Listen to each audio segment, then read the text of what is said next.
Central इउ.प youth विंग्सनि खावलायनाय लेखायै मोनफ्रोमबो जिल्लायावहाय लाइमोनफोरखौ लानानै गेलेनाय बादायलायनाय हाबाफारि लादों आरो बे हिसाबै जोङो भेरगाव डिस्ट्रिक्ट युथ इउ.प हिसाबै गिबि खेबनि थाखाय नैबे कालिंगर ब्लकआ बे हाबाफारिखौ जागायजेनदों।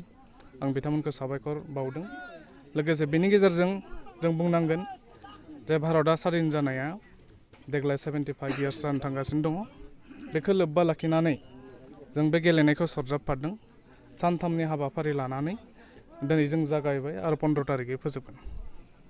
बे गेलेनायनि बिथिंजों लाइमोनफोरनि जिथु इयुन दानायनि मा थांखि दं? दिनै जों बुंनांगोन जे फुटबलाव जों स्पेसियलि बिटिआर ओनसोलनिफ्राय नेशनेल लेभेलाव गोबां गेलेगिरि मोननो हादों। बांद्राय मोनाखैबाबो आसि बिजौ साननो हानाय मोनदों आरो बिटिआर गभर्नमेन्टआ ओंखायनो नोजोर बोबाय थादों आरो मोनसे हाबाफारि रनसायदों जे फैगोन 19 अक्ट'बरनिफ्राय मोनसे नर्थ इस्टनि मोनसे लिग फाथिनो थांगासिनो दङ आरो खाफाल गोनां होनना बुंनांगोन।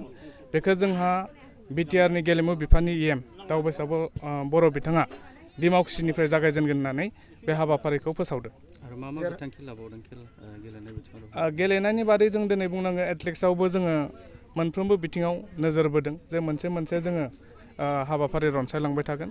गिबि हिसाबै जोङो जोंनि लाइमोनफोरा फुटबलाव मोजां हिसाबै जों बेवहाय नोजोर बोदों। बेनि बादै जोंहा आर्सारियाव गेलेगिरि दङ, टाइगान्ड' दङ। मोनफ्रोमबो बिथिङाव जोंनि बे हालामनि बा बिटिआर ओनसोलनि गेलेगिरि बिथांमोनखौ गोसो गुदुं खालामनो थाखाय जों लाइमोन हिसाबै जेखिनि हाबाफारि लानांगौ जे फैबाय थानाय बोथोराव जों बे हाबाफारिखौ लालांबाय थागोन। जोलुर बादायलायनायनि बे हाबाफारिखौ जिहेतु लाबाय, देरहानाय जाय बादायारि बिथांमोननो बान्था हिसाबै जोङो खोब गोबां फोसावनो हायाखैबाबो जे फिसा जों माबा मोनसे बान्था जों आखायाव लादों। आं नोंथांमोननि गेजेराव बेखौ बुंनो लुबैयाखै, खिन्थु जाय देरहागोन बिथांमोना निस्सय बिनिफ्राय बान्था माबा मोनसेबाबो मोनलांगोन।